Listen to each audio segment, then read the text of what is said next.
How's it going, everyone? Welcome back to Driven by Dreams. Today I'm here with my friend Sean in his Porsche Cayman GT4. Super excited today because I've never driven anything this expensive, I don't think. Well, you're the only, about the second person here in Michigan that's driven other than me. Tend to keep it that way, probably, so you're one of the lucky few. Exactly. Well, thanks so much for letting me drive. Today will just be kind of a driving impressions video. I didn't do much research on the car. I'm really just here to tell you what I feel while driving it, and that's definitely me doing that rev matching. Also, definitely not the car. Yeah, I don't know if you've driven other vehicles with rev matching modes on them, such as like a Corvette Z06, but compared to a lot of those other cars, even the Ferraris, Porsche just makes everything smooth like butter.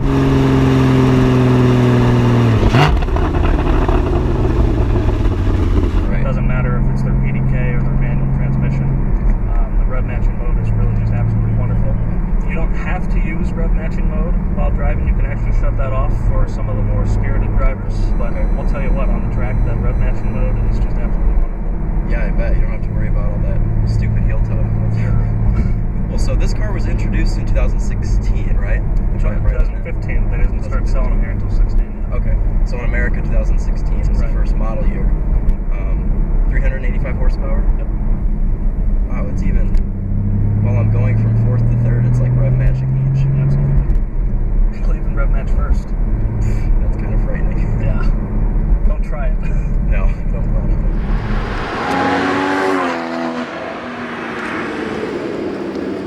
Well, already I'm like, this is probably the tightest car I've ever driven, just with the feel of everything, the steering, the pedals, the shifter, everything just feels, perfect, which as a Porsche, that's kind of what you'd expect. If you've had a chance to drive anything from a Boxster to a GT3, I imagine GT2 RS, I haven't driven one yet, they all have that raw Porsche feel. It's evident in all their cars, all the way back to the 356 even. They're really just absolutely wonderful cars. For anyone wondering, Sean is a Porsche expert. Whenever I have a question on anything Porsche, this is the guy I go to. So the video is probably going to be him telling you the facts and me just over here smiling like. Well, I appreciate hearing expert. I don't know about that, but definitely maybe someday. Expert. Maybe someday. Yeah, my uncle has a 2008 Cayman S, and the first thing I noticed when I got in this car is it smells the same. So they must use the same leather or something in the cars today that they've been using. I don't know if that's a thing or not. Yeah, I'm not sure about the leather, but having the chance to drive and just sit in as many Porsches as I have, they all have about that same set. Okay. And really, the quality of their materials, whether it's their vinyl, their leathers, their Alcantaras. I don't mean to sound like a Porsche salesman, but you're not going to find anything better. So how do you like this for daily driving? Is it comfortable? Is it? Well, Chris, I'll tell you this. It's probably something that you are experiencing right now. In a 45 zone, when people are going 39, 38 instead of 45, it is the most aggravating car to drive on the planet because there's so much untapped potential. I drove this car 6 hours here from Illinois, where I live, and this car just really was never meant to be a daily. It's got all of the creature comforts that you want, but these 918 derived seats are just really not for the casual driver. It is a hardcore ride. It really is. This car wasn't designed for bumps. Right. If you recall on Top Gear, James May would always make fun of a Nürburgring derived suspension. This car has the suspension taken right off of the GT3. It is the same with the uprights and everything else. And that is absolutely what James May despises. I read an article, Doug DeMiro wrote an article on Auto Trader about this, and he said that it was the most excited he's ever been to drive a car was one of these. And he said at the end of the day, he thinks he's the only person that's ever been disappointed to get back into an Aston Martin. I remember that video, yeah. Yeah. Doug had a very similar opinion of mine. First time I drove this car, I obviously fell in love. My dad had a 2004 GT3, and he was like one with that car on the track. It was him and the car and the road. That's all. And the thing that he liked was that the car didn't really have any of those electronic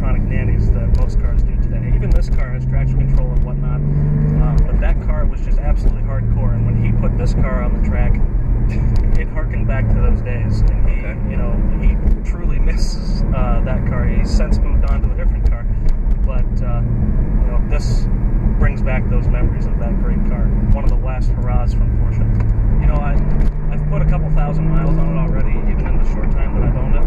Yeah. But I'm sure someday this will be the highest mileage GT4, and I won't have any problem with that. I'd like to hear that. I want to review it again when it hits 100,000 miles. Oh, sure.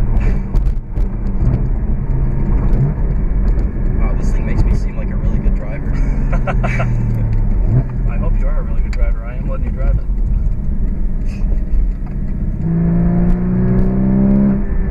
It's torquey.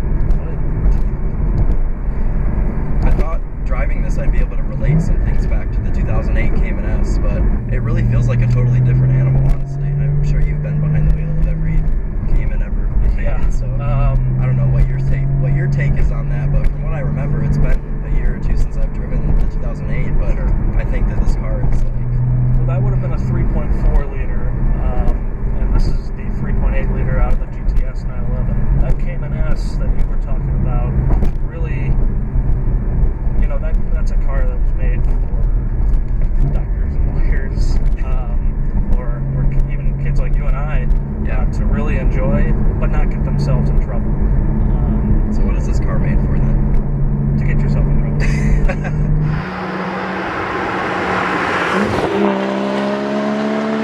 Alright, so we're going to do a little second to third gear pull here. Give you the effect, as you'll see on my face, of how it goes here.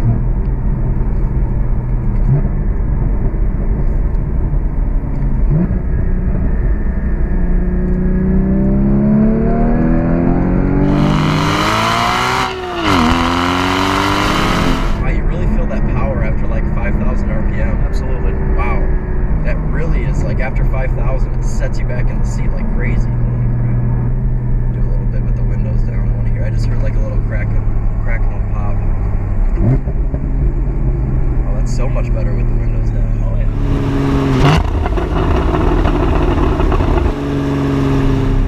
Apologize to any headphone users here.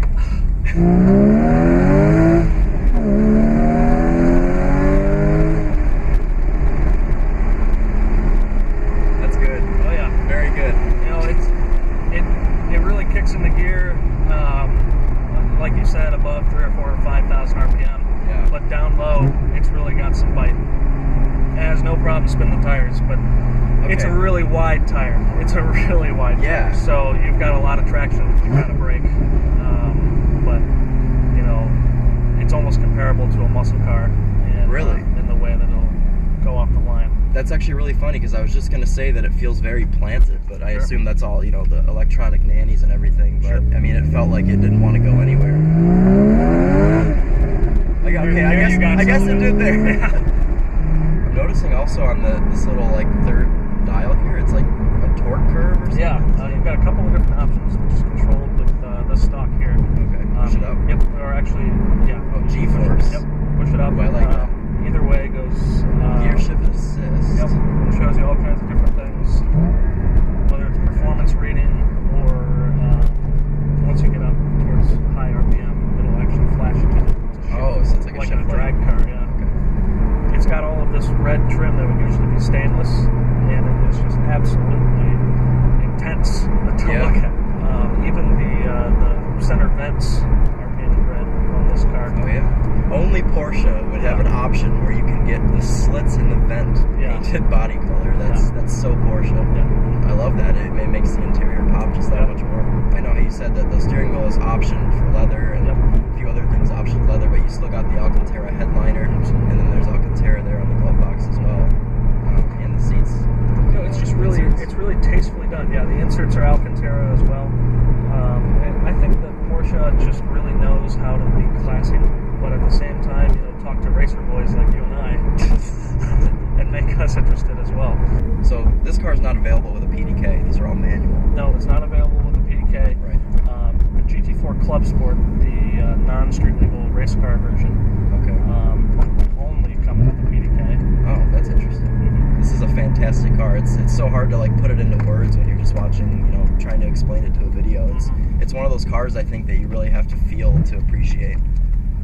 That's how a lot of Porsches are. Yeah. You've got people that maybe are Mustang, Corvette, even Ferrari owners for life. Yeah. But then you get them behind the wheel of a comparable Porsche. Yeah. And the rest is history. To sum it up, the Cayman GT4 is all the sports car you'll ever need. At the $100,000 range, it's hard to beat the perfect balance and exquisite driving feel. Look for a video soon called "I Purchased the Cheapest Cayman GT4 in the USA." Just kidding. Or am I? Alright guys, thank you so much for watching. I had an absolute blast driving this car. Thanks again, Sean. I appreciate it. Yeah, of course. If you want to see more videos like this, let me know. I don't know if the cars will be quite as nice as the Cayman GT4, but I'll definitely try my best to find some other cool cars and do videos that are kind of this style where me driving, the owner in the passenger seat, that style video, I guess. So, as I said, thanks so much for watching, and